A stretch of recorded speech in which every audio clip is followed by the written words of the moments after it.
A quarter of a century ago, an ordinary group of men came together as an extraordinary team. Guided by a manager ahead of the curve and ahead of his time, this group gelled into the most formidable hurling outfit the North had ever seen. Blessed with a fistful of leaders hewn from a handful of clubs scattered across the Antrim coast and glens, and blended with an amalgam forged from a knot of clubs in the heart of West Belfast, these men became our hurling heroes.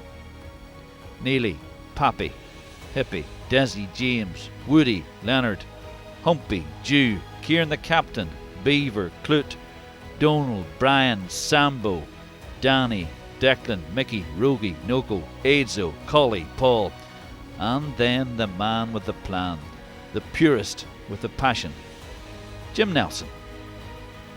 Yes, 46 years, and probably it doesn't mean to say that hurling in Antrim was dormant during that time, but it's probably a great lift in terms of morale and team spirit, and even for the community in general. I think it has given everybody a sense of great enjoyment and great lift in terms of all the people that have throughout the years followed hurling for many, many years without any reward. And the man who's going to take it is Aidan McCarry. That reward came compliments of an epic win on an epic day, August 6th, 1989. Up against Jim Troy, Aidan Fogarty and Eugene Coughlin. Fogarty, Troy and Coughlin against McCarry from Lochgiel. He's going for goal and he's got it! Beaver McCarry has done it for Antrim. Antrim 1 goal and 5, Offaly 7 points.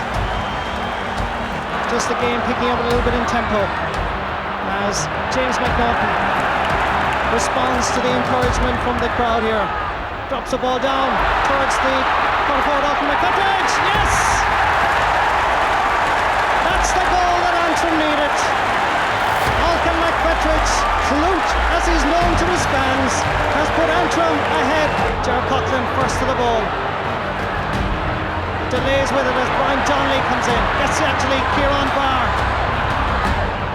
Getting it inside this time to Brian Donnelly. Antrim fighting for every ball. Offaly just not able to get their act together. Ball comes in talking McFetridge. Yes!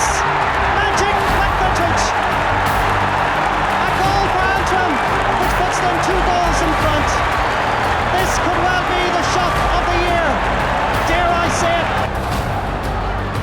Ball down towards Kieran Barr. Big lad causing a problem for Ger Coughlin. In comes Aidan McCarry. This could well be it. Yes! Oh, I don't believe it. A rocket that has put Antrim surely into the All Ireland Hurling Final of 1989.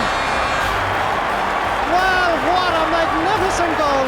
Can you believe that scoreline? This is Roy Mannion. The final whistle. Remember today, Antrim qualify for the very first time since 1943 for the All Ireland Hurling Final of 1989. And is she happy? Who would blame her? She's a proud lady today, and that is really what the GAA is all about. The crowd stand to the Antrim players. In fact, for the very first time in an All Ireland semi-final, I see the crowd in Croke Park giving a standing ovation. I'm sorry tonight that I can't join you. In circumstances have dictated, but I would certainly wish that everybody has a really good time, and hopefully, enjoy yourselves, because you deserved it, you earned it, and people still talk in terms of how a great team it was. So have a good night, enjoy yourselves, and just maybe for a minute or two tomorrow morning when you go to Mass, maybe remember Danny and James McNaughton in your prayers. Danny McNaughton has just indeed come into the Antrim team, and he's moved straight into midfield as a partner there to Paul McKillen. Danny, who scored a goal and 5 points in this year's Ulster final against Down, the first Ulster final for over 40 years. There he is in the background, the Labour leader in Britain, enjoying his first All Ireland Hurling Final. At least we trust he's enjoying it. We had some great leaders on that team, and we had people of great stature, great character. People who, I think the one thing that I said about that team is that team could never be intimidated. It was a big, strong team, but it was built in a way that they were tremendously great hurlers, and no matter what was asked of them, they were prepared to do it. So I think they need all the plaudits that they get. Now 3 Munster Championships and perhaps an All Ireland as well. And that's wide at the top. We got 5 All-Stars out of that group in those 8 years. And I remember one time somebody asked me, would I pick a team of the last 20 years or so? So the way I started was put the 5 All-Stars down, because you couldn't go past them. So that's the way I done it. I don't think that's going to be repeated in the near future. I wish it was. Can you sort out one thing for us? There's always been this urban myth going around that on the eve of that All Ireland in '89, that Clute, being such a stickler for tradition, said, "Look, Jim, it's Saturday night, and I always have me pint of Guinness on a Saturday night. Did you smuggle a pint of Guinness up to the room for him or not?" No, that's not true. The fact was that we went to the Dogs on the Saturday night, and unfortunately, I don't think there was any great winners. Confidence not high in the Antrim ranks just now as Paul McKillen gets it wide on that far side towards Danny McNaughton. It's blocked down well by Colin Bonner. Aidan McCarry. Still McCarry. Oh, it's a goal! A goal which this game has needed. And McCarry is the one to supply it. How important was it for you to get the balance of city-country right? And how politically difficult was it to manage? Well, I think your last question is the question that it was politically tough at the beginning, because people were happy within their own wee circles, and that was one of the things I think that we had to break down.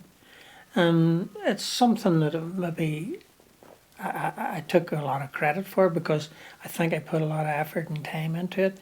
And I mean, even to the extent that we didn't allow players from the same club to train with each other, so that people would mix and get to know, and know that people from Belfast don't have horns, and for the Belfast people to think that if you come from Cushendall or Ballycastle or somewhere else, they don't have horns either. It's only the cows that have horns. Desi Donnelly looking over his shoulder. Just look where Pat Fox was. Antrim now looking for a few more scores. McFetrich pulling on it. Comes out. And a goal! Another one! By Brian Donnelly. A game of 5 goals. This towards Aidan McCarry. This is Sambo McNaughton towards Elkin McFetrich. Antrim. So if you put Sambo in a boxing ring alongside Kieran Barr, threw in a glove, and you were ref, and Jim, who's your money on for a charity bet? Tight bet. I wouldn't like to be betting on the winner of that, Mark. 2 minutes remaining as Desi Donnelly chips it in. It comes down off the goalkeeper, and it's another goal. It's another goal for Antrim. A goal by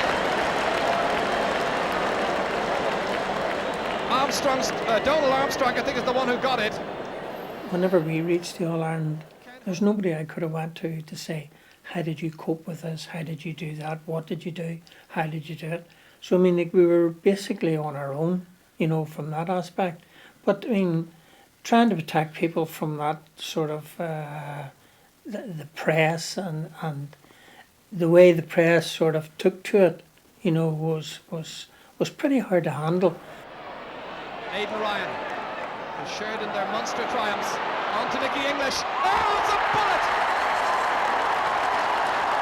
It's a superb goal! An exquisite shot! Precision shooting from English! And as the seconds tick down and the fans come in... And in the end, tip 2 were too hard to handle, but oh, what a trip. And lifts the siege across towards James McNaughton's wing, getting there ahead of Nicky English. Cross towards Terence McNaughton again. Antrim striving to show some enterprise, and it's McKeegan from the halfway line, and he's put it over the bar. He was right on the halfway line when he struck that one over. Is it okay if some of these fellas have a pint tonight? I'm thinking of Gary Kane, what you did to him as a 19-year-old, throwing him in there against, dare I mention it, Nicky English? Yeah, but I mean, look, when we were doing our training in the weeks up to the semi-final. I mean, you just couldn't have went past Gary O'Kane. A brilliant hurler in his own right. Yeah, and I mean, I could have played that day in Nicky English's position. The quality ball that he got in there. I mean, there's no cornerback could have sort of sustained the amount of pressure that he was under.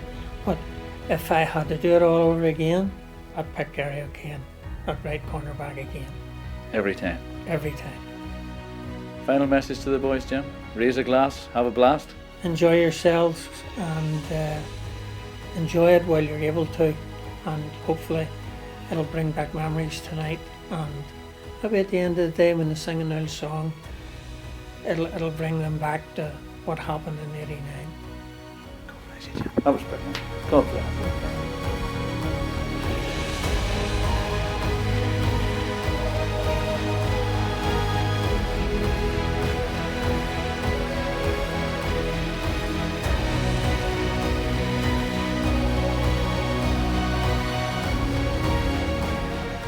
As Antrim go down to greet their fans up on Hill 16, a moment we'll all remember.